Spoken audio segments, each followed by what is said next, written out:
और ने आज समाजवादी पार्टी से इस्तीफा दे करके जो है अपनी पार्टी गठन का ऐलान कर दिया, मीटिंग कर रहे हैं, एमएलसी पद से भी इस्तीफा दे दिया है।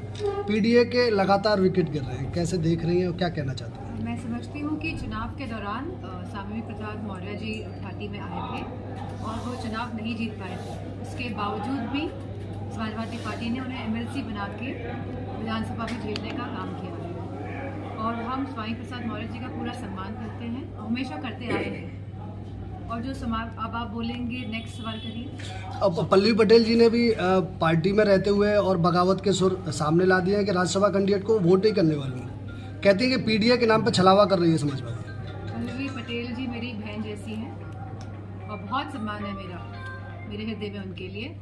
और समाजवादी पार्टी के सिंबल से पल्लवी पटेल जी लड़ी थी और जीती थी। हम चाहते थे कि पल्लवी पटेल की जो माता जी हैं वो भी समाजवादी पार्टी से जीते और वो भी सदन तक पहुंचे विधानसभा, लेकिन वो अपनी पार्टी के सिंबल से लड़ी और पल्लवी पटेल जी समाजवादी पार्टी के सिंबल से लड़ी और वो सदन तक पहुंची और हमें खुशी है। और आगे भी इस तरह की कोई बात होगी तो हम पूरा समर्थन करेंगे पल्लवी पटेल। तमाम नेताओं ने मैडम नेताओं ने कहा कि पीडीए का मतलब जो है पिछड़ा, दलित और अल्पसंख्यक है, तो क्या दलित और अल्पसंख्यक महिला नहीं हो सकती थी इन 3 कैंडिडेट्स में राज्यसभा के? मैं समझती हूँ बहुत छोटी लिस्ट थी 3 लिस्ट की, और आपने अब जो कल लिस्ट जारी हुई है आप उस लिस्ट की बात नहीं कर रहे हैं। जो लोकसभा की लिस्ट जारी हुई आप उसकी बात करिए। आप कहाँ छोटी छोटी बातें करते हैं? समाजवादी पार्टी ने हमेशा नेताजी के समय से पीडीए की बात करी है, पीडीए के लोगों को आगे लेके आए हैं।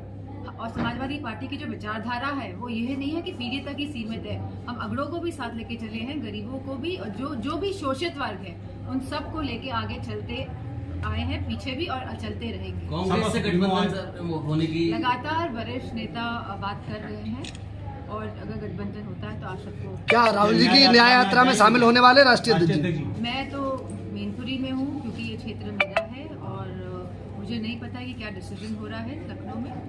आपके चुनाव की तैयारी कैसी चल रही है? 24 में आप भी कैंडिडेट हैं यहाँ से, आप क्या इस बार कर्तव्य दिखाने वाले हैं? समस्त लोग जो उन्हें भरपूर प्यार दिया है, सम्मान दिया है और मैं समझती हूँ जिस तरह पिछली बार लोकसभा सीट मैनपुरी ने समाजवादी की तो विचारधारा का समर्थन किया था, आने वाले समय में आप देखेंगे कि पिछले वोटों से भी बढ़ चढ़ के इस बार हम जीतेंगे। समाजवादी पार्टी की दूसरी लिस्ट जारी होगी प्रत्याशी की, लेकिन चाचा का इस बार उसमें भी नाम नहीं है।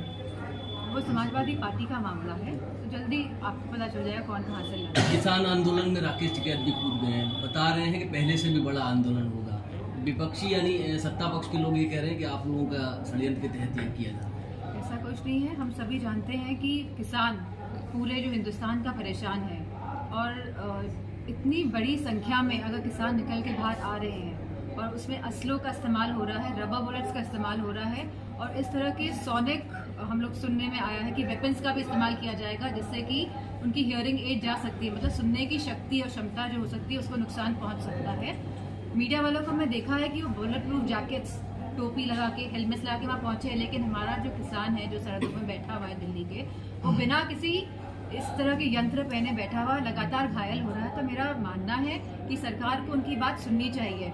2000 जब उत्तर प्रदेश में चुनाव हो रहे थे तब 3 कानून वापस लिए गए थे और यह सरकार ऐसी ही है, चुनाव के हिसाब से अपने फैसले करती आई है और करती रहेगी। पुलिस भर्ती भी जो निकाली है आज, तो आप जानते हैं उसमें भी कितनी धांधली हुई है, पेपर पहले से लीक हो गया है। तो सरकार इस तरह जब इलेक्शंस आएंगे इस तरह के मुद्दे लेकर आएगी। पेपर लीक में कुछ अभ्यर्थी आपके पास आए, आप किससे देखते हैं?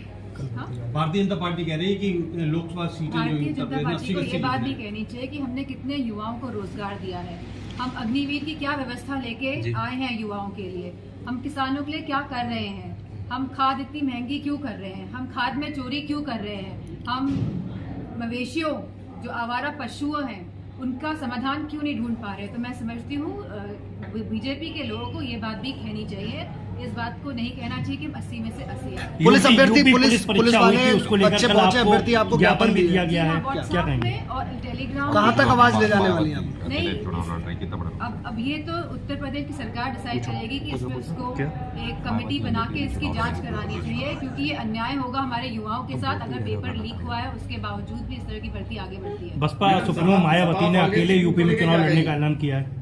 कितना बड़ा नुकसान कर सकती है समाजवादी पार्टी को, क्योंकि आप पीडीए के तहत चुनाव में जा रहे हैं, उसमें दलित भी है और दलित की बहुत। बसपा के बारे में मैं नहीं बोल सकती। मैडम, सपा और कांग्रेस की टूट को लेकर क्या कहेंगी, क्योंकि अभी तक कोई सेटिंग नहीं बन पाई है।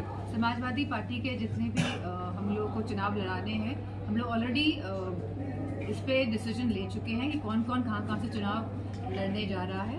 तो मैं समझती मजबूती के साथ समाजवादी पार्टी भाजपा का सामना करने जा रही है। क्या समाजवादी पार्टी की बसपा से, जैसा कि आपने बताया बसपा कहने को तैयार नहीं है, क्या गठबंधन की बात आगे जारी है? समाजवादी पार्टी बीएसपी को फिर से गठबंधन में लाना चाह रही है, इंडी गठबंधन में? मैं इस बारे में कुछ नहीं जानती। मौर्य जी की पार्टी का गठबंधन हो गया है, इस पर क्या कहना है आपका? पार्टी नहीं गठन हुई होगी। गठन चलिए